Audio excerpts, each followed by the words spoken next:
Are you fighting battles that don't matter, that are keeping you from battles that do matter? You have to learn to walk away from things. Walk away from petty arguments. Walk away from disrespect. Walk away from jealous people. Proverbs says, avoiding a fight is a mark of honor. Not winning a fight, but walking away from a fight. That's not being weak. That takes a strong person. That's a mark. Everyone is not going to like you. Everyone's not going to accept you. Quit trying to convince someone to understand you that's determined to misunderstand you. Some people don't want to be for you, and that's okay. You don't need them to fulfill your destiny. But the enemy would love for us to spend time and energy trying to win someone over that's never going to be won over. You have to set your face. The people that need to be for you will be for you. God has already lined up the right people. People that will celebrate you. People that will cheer you on. People that stick with you through thick and thin. But too often, we're trying to convince people to be our friend, convince them to spend time with us. But if someone doesn't see the gift that you are, if they don't recognize your talents, value your friendship, do yourself a favor and move on. No offense, but they are not a part of your destiny. You don't have to play up to people, let them manipulate you, hope that they call. Maybe they'll include you in their group. Oh, the people God has for you don't have to be talked into liking you. You won't be able to keep them away. They'll light up when you walk in the room. They can't wait to spend time with you. They'll go out of their way to do you favors. Now, don't waste another minute trying to convince someone to like you, to call you, to come see you. If you have to talk them into it, they are not for you. They are a distraction. Well, Joel, these people at work are saying negative things about me. They're trying to make me look bad. It's not your job to straighten them out. Let God fight your battles. Let God be your vindicator. You're not supposed to engage in every conflict. Don't fight battles that are not between you and your destiny. Most of the things that come against us are simply distractions. You have to keep your face set. It takes discipline to say, I am not going to respond, not going to waste my valuable time. I have a destiny to fulfill. My hour has come. That coworker that leaves you out, doesn't give you credit, do you think they can stop your destiny? That somehow they're more powerful than what God has ordained for you? They're distractions. The only way they can hinder you is if you get baited into conflict. Best thing you could do, ignore it. Here's what I've learned. Nobody talks about people that aren't doing anything. Nobody tries to discredit someone that doesn't have any influence. The reason they're talking about you is because you're a difference maker. You're a world changer. They can see the gifts, the influence, the favor on your life. The brighter the light, the more the heat. The higher God takes you, the more people are going to see you. And sometimes, instead of celebrating you, people will get jealous, try to pull you down, get you into conflict. Don't take the bait. It's a distraction. Keep your face set. Stay focused on your purpose. You have a destiny to fulfill. Your assignment is waiting on you. You can't worry about people that don't want to have peace with you. And I'm all for being nice, but at some point you have to put your foot down and say, you may have a problem with me, no disrespect, but I don't have time to have a problem with you. I don't have time to play petty games to try to convince you that I'm okay. Life is too short to try to have peace with people that don't want to have peace with you. And some of your relatives, you love them, but you have to love them from a distance. Don't frustrate yourself trying to make things happen that they don't want to happen. And that's not being disrespectful, that's being responsible with the gifts God has given you. But some people have their own issues. They don't get along with themselves. How are they going to get along with you? They don't like who they are. How are they going to like who you are? No matter what you do, it's not going to be enough. They're going to find fault. be critical, try to make you feel guilty. If you keep trying to appease them, keep bending over backwards, spending all your time and energy, all that's doing is letting them control you. Be nice, but don't get distracted trying to have peace with someone that doesn't want peace. We all have people in our life like David's brother. They don't like seeing you happy, rising higher, going places. It's not about you, it's about the favor on your life. It's about the blessing God put on you. Don't take it personally. Keep your face set. And some people that make the most withdrawals put in the least deposits. They expect you to always be there to help them, to encourage them, to meet their every demand. But when you need something, they're never around. They're too busy. If that friendship is one-sided, they're doing all the taking and none of the giving, you need to make a change. I've heard it said, quit swimming across an ocean to be good to someone that won't jump across a puddle to be good to you. And if they get offended because you don't meet every expectation, they weren't a true friend. They just want you for what you can do for them. Those are distractions. You need to gradually break away from people like that. Don't go through life trying to please everyone. If you try to keep every person happy, the one person that won't be happy is you. Come out from under that debt. Be nice, go the extra mile, but don't be a people pleaser. This was hard for me because I want people to like me. I'll go out of my way, do everything I can.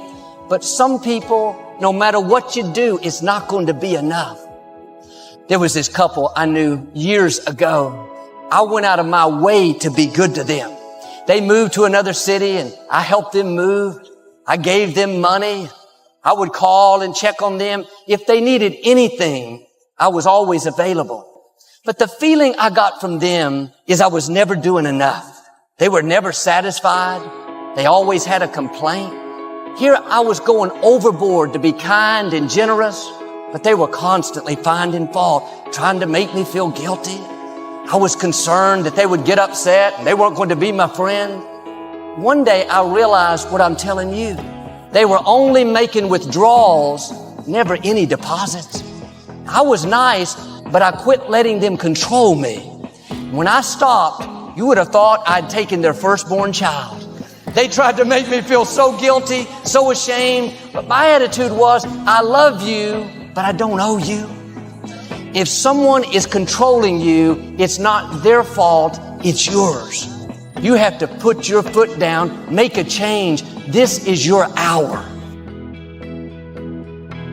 If you're the smartest person in your group, you need a new group. You cannot be the go-to person in the group. You run around with losers, you will end up a loser. So, just upgrade your friends. Join a new crowd, join a new group. Align yourself with people that can encourage you, people that you can learn from, people that you can grow from. You want to align yourself with people who think like you, people who dream like you, people that are stretching and searching and seeking some higher ground in life. Always strive to get on top in life because it's the bottom that's overcrowded. See, it's easy to be on the bottom. It doesn't take any effort to be a loser. I recommended the last time I was here, the little book, Richest Man in Babylon. Guess how many have actually gone and got this little book? Answer, very few. Such an easy thing to do. Why wouldn't everybody go get it? We don't know. What do you know? You don't know. I don't know. Nobody knows. We don't know the mystery of that. And I'm telling you, 10 years from now, those numbers will still be the same. 10% will, 90% won't. I used to belong to the 90% who couldn't be bothered even if it was easy. Wisdom of the world available. Transform your life spiritually, socially, personally, economically, and every other way. How many people have a library card? Answer, 3%. 97% couldn't be bothered. And now readily and quickly blames the government and blames policy and blames the pay scale. Here's my advice to you today. Walk away from the 97%. Don't talk like they talk. Don't act like they act. Don't specialize in what they specialize in. Throw away the blame list they cling to. Don't spend time like most people going through life complaining. Doesn't matter what happens to you. The only thing matters, what are you going to do about it? What are you going to do about it? How long are you going to sit there and say, you know what they did to me? How long? Who wants to hear that rap? You say, well, is it as simple as getting a library card and join the 3%? And the answer is, of course. This is so easy. It's so simple. It's not complex. Go for the book. Start the library. Start the process. Fall on the floor. Do some push-ups. Got to take action. Otherwise, the wisdom is wasted. Otherwise, the emotion soon passes. All disciplines affect each other. Everything affects everything else. Don't be naive in saying, well, this doesn't matter. I'm telling you, everything matters. Key to take home. Every letdown affects the rest of your performance. That's why action is so important. The least action, the smallest action. Because when you start accomplishing and the value starts to return from that one action, it'll inspire you to do the next one and the next one and the next one. Here's the greatest value of discipline. Self-worth. The least lack of discipline.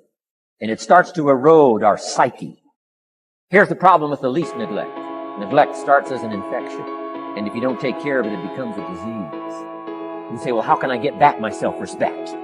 All you have to do is start the smallest discipline, like I should, and I could, and I will. You'll never go back. You'll work. So labor well. Learn well. Discipline yourself well. Let's not leave out any of the least of disciplines. This is all you got to do.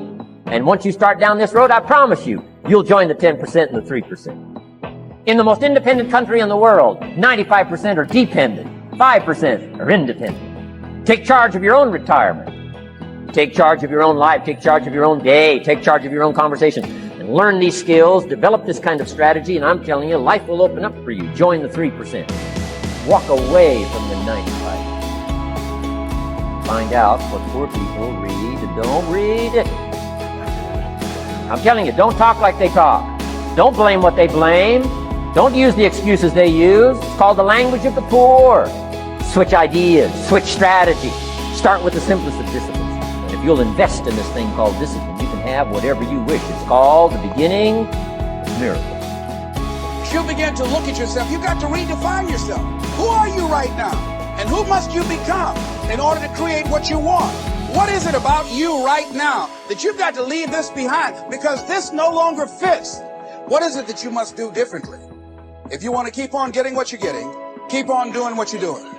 See, it's time now. If you want to make this your decade, you've got to start saying yes to your life. Yes to your unfolding future. Yes to your potential. Why not? Why not me? Many people never act on their dreams because they allow their past experiences to determine what their possibilities are. The future is unfolding for you right now. The future is unlimited for you right now. We have the power to change our personal history, changing where we want to go, exploring new horizons. Become a great listener. Get around successful people and listen. Listen to what they say. And never has listening to successful people been easier or less costly than it is today. And you can listen to their ideas while you do something else, while driving your car, exercising, anytime. Listen over and over again until their ideas become your ideas. Ideas well written, well spoken, and well invested can be your driving life force for wealth and happiness. Watch what successful people do. Here's why. Success leaves clues. Spend the money and time and the effort. The payoff is so great, it's hard to compare the cost to the reward. Set up an educational fund. Take a portion of your income each month and set it aside to invest in all the means of the search for knowledge.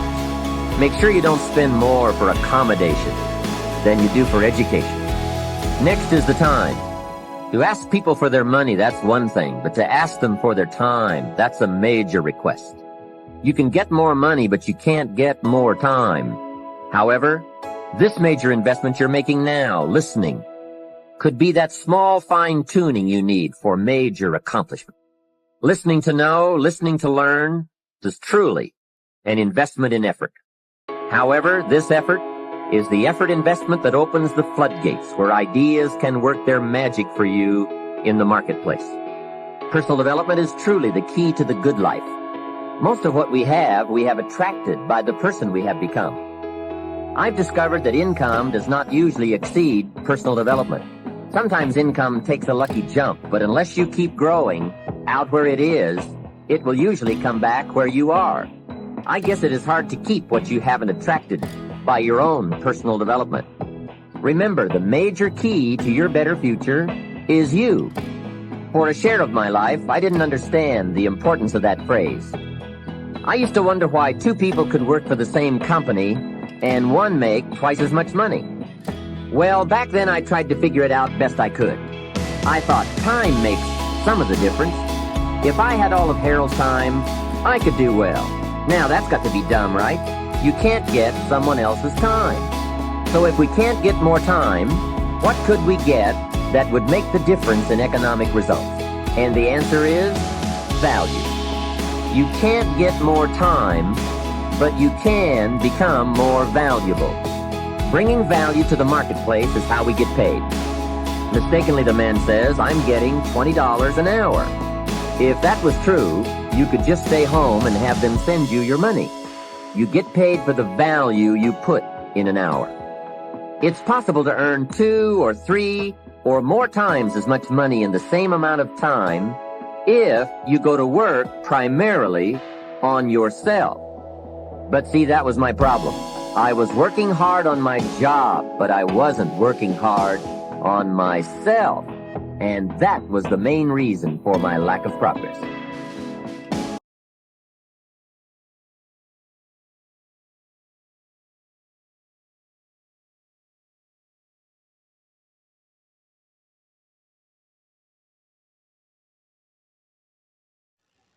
Hey there, welcome to my channel Dailykeymotivation 2024. Today speak God create us as emotion begins. We can all feel things. We feel joy, excitement, passion, and we can feel sadness, sorrow, discouragement. Feelings come to us all, but here the key: feelings don't always tell us the truth. Feelings are not facts. You wake up in this morning, you can feel gloom, despair, nothing good in your future. Then you get a cup of coffee and you feel great. Your back to normal. Feeling can change on a dime. The mistake we make is we let feelings determine your mood. We wake up and think, how do I feel today? If we feel that bless them, we go around discouraged. We get stuck in traffic. I feel upset. Someone offends us. I feel offended. We have a bad break. I feel sleepy. We wonder why we don't enjoy life is because we are being ruled by your feelings. You can stop feelings from coming, but you can say feelings, you are not the boss of me.